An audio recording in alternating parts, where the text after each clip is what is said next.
Voilà, maintenant on va un peu voir les différentes façons de détourer. En fait, voilà, j'ai deux calques ici. Donc j'ai mon premier calque ici avec un building, un ciel bleu avec un avion qui passe. Et j'ai un autre calque ici avec un ciel à part, une autre photo. Mon but, c'est de détourer ce building pour virer le ciel bleu de façon à avoir le fond de ciel derrière. Alors, j'ai plusieurs possibilités. Donc je suis bien sur le calque du building, soit j'utilise, disons, la baguette magique. Je clique, j'appuie sur majuscule, je clique, majuscule toujours, je clique, je clique. Et voilà plus ou moins, et ici aussi. Donc voilà plus ou moins ma sélection flottante du ciel. Je passe sur l'outil lasso, j'appuie sur majuscule pour ne pas perdre ma sélection. Je viens rajouter, voilà, j'ai plus ou moins ma sélection. Je vois ici que j'ai un petit souci là. Ici ça a l'air d'aller, là il est un peu destroy, c'est pas génial, et là c'est pas génial non plus. Alors, je vais masquer les calques. Première chose, une fois que j'ai ça, j'ai donc une sélection flottante. Ce que je vais faire, c'est que je vais l'intervertir, parce que là mon ciel est sélectionné, moi ce qui m'intéresse c'est le reste. Donc comme tout à l'heure, sélection, intervertir. Donc là j'ai effectivement mes buildings qui sont plus ou moins bien détourés, à part là-bas.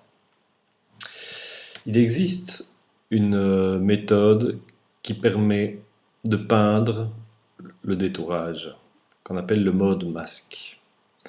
Alors le mode masque, il s'active ici en bas, juste là. Si je clique ici, je vois que le ciel est rouge. C'est pas qu'il est vraiment rouge, mais c'est une couleur qui est déterminée de façon à faire la différence entre ma sélection, ici, l'intérieur de ma sélection, et l'extérieur de ma sélection. J'active le mode masque. Là, je vois effectivement que mon building n'est pas génial. Donc, je passe sur le pinceau. Voilà. Je m'assure que je suis bien en noir et blanc ici. Et je vais peindre. Alors ici, je vais annuler. Je vais prendre une brosse comme ceci. Plutôt comme ceci. Voilà. Un peu plus fine. Disons 10 pixels. Voilà. Ici, j'annule. En fait, je suis donc sur le pinceau. Je suis bien en mode blanc et noir ici. Si je fais ceci, j'annule le mode, je sors du mode masque, en fait, qu'est-ce qu'on voit? Là où j'ai fait le coup de pinceau, en fait, il vient me sélectionner. Donc, quand je suis au mode masque, si je peins et que je sors du mode masque, en fait, il vient me sélectionner là où j'ai passé mon pinceau. C'est ce qu'on appelle le mode masque. Alors ici, si j'inverse les couleurs avec la petite flèche ici, et que je clique là, en fait, c'est comme si je gommais ma sélection. C'est un mode, ce mode-ci, le mode masque, fonctionne avec le noir et le blanc et suffit de remplir soit de noir, soit de blanc. Donc ici, si je veux par exemple enlever cette portion-là, je sors du mode masque, on voit qu'il l'a enlevé. Donc ici, j'inverse, je passe en noir, je repeins la zone. Voilà. Je repeins la zone ici. Voilà. Et là, je veux rajouter une petite partie. Donc je repasse sur le rang blanc, je zoome et je viens rajouter. Et en fait, effectivement, il m'a bien ajusté ma sélection flottante en fonction des coups de pinceau que je viens donner en mode masque. Ici, notamment, même chose, je vois qu'il y a un petit défaut. Je peux, donc j'inverse. Avec la touche X, on peut inverser, passer de l'un à l'autre, ici, simplement en appuyant sur la touche X. Z, X, ici je viens peindre.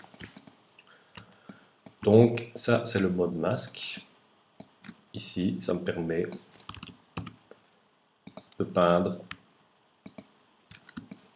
voilà, avec mon pinceau.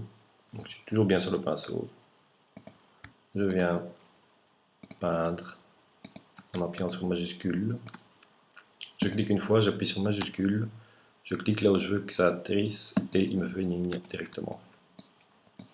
Voilà, donc ici je suis sur le mode masque, je vois ici encore un défaut, donc je viens peindre ma sélection ici. Je viens inverser ici, ou j'appuie sur X pour gommer un peu le bleu ici. Là, voilà. Et je suis plus ou moins bon. Ici, j'ai encore un souci. Oups, X. Voilà. Là, je viens peindre. Je viens peindre. Ici, j'inverse. Je viens rectifier. Là, idem, même chose. Je viens rectifier ici. Et voici plus ou moins avec une précision de pixels et mon building dans le mode masque. Donc je rappelle que le rouge ce n'est pas du vrai rouge et c'est pour indiquer que je suis en mode masque, que je vois la différence entre ce que j'active et ce que je n'active pas. Et là il suffit de recliquer ici et j'ai ma sélection flottante. J'ai ma sélection flottante, donc je vais réafficher les calques. Et ici je suis bien sur mon calque. Et il me suffit d'appuyer sur cette touche-ci pour créer un masque. J'appuie là, et qu'est-ce qu'il fait? Il me détourne automatiquement. Donc il crée une seconde icône à côté de mon détourage original, avec une couche alpha, donc le mode masque. Et donc si j'affiche l'image derrière, bien je vois que il m'a détourné mon image en mode masque. En fait, il a créé de la transparence. Il a créé de la transparence dans tout ce que j'avais fait au niveau de la sélection. Voilà, ça c'est une technique. Nous allons voir la seconde dans un instant.